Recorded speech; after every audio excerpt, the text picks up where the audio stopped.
Hi viewers, நான் தான் உங்க மாசா சொல்லணும்ல ரிவ்யூ ராஜா. நான் தான் உங்க ரிவ்யூ ராஜா. அதாவது இன்னைக்கு நான் ஒரு சூப்பரான ஒரு படம் பார்த்தேன். அந்த படத்துக்கு பேர் தான் வந்து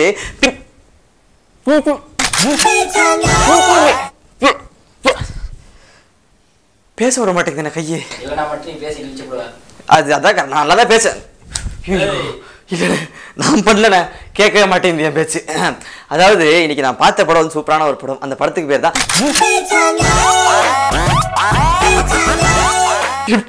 எத்தனை வாட்டி அடிக்க வேண்டியதா இருக்கு. அதான் பீட்சா கை அப்படின்ற ஒரு படம் பார்த்தேன். அந்த படத்துல அப்படிதான். அந்த படத்தோட ஹீரோக்கு வந்து எப்படின்னா அவரோட லெஃப்ட் கை இப்படி அளவு ஆஃப் பண்ணுவார், இப்படி வந்து இப்படி தட்டி எழுப்போம். அந்த மாதிரி வந்து அவருக்கும் அதுக்கும் சம்மந்தமே இல்லாத மாதிரி இருக்கும்.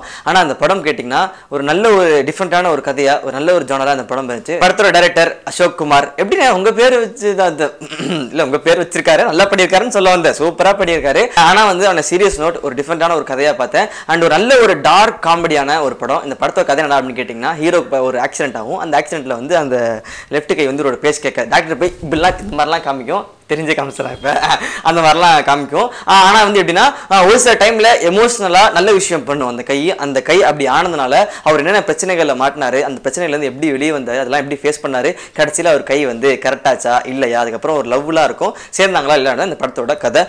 ஃபஸ்ட்டு ஹேட்ஸ் ஆஃப் ஒரு அப்ரிஷியேட்டு இருக்கிற எல்லாம் நல்ல வார்த்தை அது இது எல்லாம் சொன்னோம்னா இந்த படத்தோட டீமுக்கு தான். இந்த படத்தோட ஹீரோ கார்த்திக் ஹீரோவா மட்டும் இல்லாமல் இந்த படத்தோட ப்ரொடியூசராகவும் இருந்திருக்காரு. ஒரு நல்ல ஒரு படமாக பண்ணியிருந்திருக்காரு. ஆக்டிங் வைஸ் பார்த்தோன்னா ரொம்ப சூப்பராகவே அவரோட தாடி வைஸ் ஆகட்டும், அவர் பண்ணுற சேஷ்டைகள் ஆகட்டும். ஏன்னா இந்த கை வந்து வேலை செய்யறது அவர் மூஞ்சில ரியாக்ஷன் தெரியக்கூடாது. இந்த கை வேலை செஞ்சுட்டே இருக்கும். அந்த ரியாக்ஷன் தெரியாமல் இதை பண்ணுறது வந்து ரொம்ப கஷ்டம். சூப்பராக பண்ணியிருந்திருக்காரு. அடுத்து இந்த படத்தோட ஹீரோயின் அச்சம் என்பது மலையாள படத்தில் வந்து சிம்புவோட தங்கச்சியாக வருவாங்க. அவங்க தான் அந்த படத்தை நடிச்சிருக்காங்க. அடுத்து பார்த்தீங்கன்னா வந்து ஏன் அப்படி ஒரு லுக்கு நல்லா தான் இருந்தாங்க பார்க்குறீங்கன்னா, கொஞ்சம் லேட்டாக சில இடத்துல ஃப்ரெண்ட் அப்படி எப்படி இருந்தாலும் நல்லா இருந்தாங்க. அண்ட் இந்த படத்தில் வந்து ஹீரோவோட வந்து இன்னொருத்தர் வருவார், இன்னொரு லேடி ஒருத்தவங்க வருவாங்க. அவங்களோட ஆக்டிங் ஆகட்டும். இதுக்கப்புறம் ஒரு வில்லன் டீம் ஒன்று இருக்கும். ஒரு வில்லன் டீமு ஒரு தாதா ஒரு பக்கம் இருப்பார், ஒருத்தர் குண்டா ஒருத்தர் இருப்பார். அந்த வில்லன் டீமில் எனக்கு சுச்சு புச்சிக்கு பிடிச்ச ஒரு ஆளே அந்த குண்டர் தான்.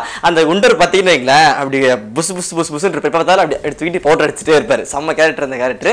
ஸோ ஃபர்ஸ்ட்லேருந்து கடைசி வரைக்கும் ஒரு நல்ல ஒரு டார்க் காமெடி, சைலண்டாக பண்ணுவார், ஆனால் செம்ம காமெடியாக இருக்கட்டும் இருக்கும். இந்த படத்து மூலிமா நிறைய புது ஆர்டிஸ்ட் நம்ம தமிழ் சினிமா கிடைப்பாங்க. ஏன்னா வந்து பார்த்த மூஞ்சிலாம் இல்லாமல் புது மூஞ்சியா இவங்கெல்லாம் காமெடி பண்ணுவாங்க, இதெல்லாம் ஒர்க் அவுட் சொல்லிட்டு நல்ல ஒரு ரெஸ்பான்ஸ் தியேட்டர்ல இந்த படத்துக்கு இருந்துச்சு. அடுத்து பார்த்தீங்கன்னா அந்த படத்தோட மியூசிக் பாலமுரளி பாலு பண்ணியிருந்திருக்காரு.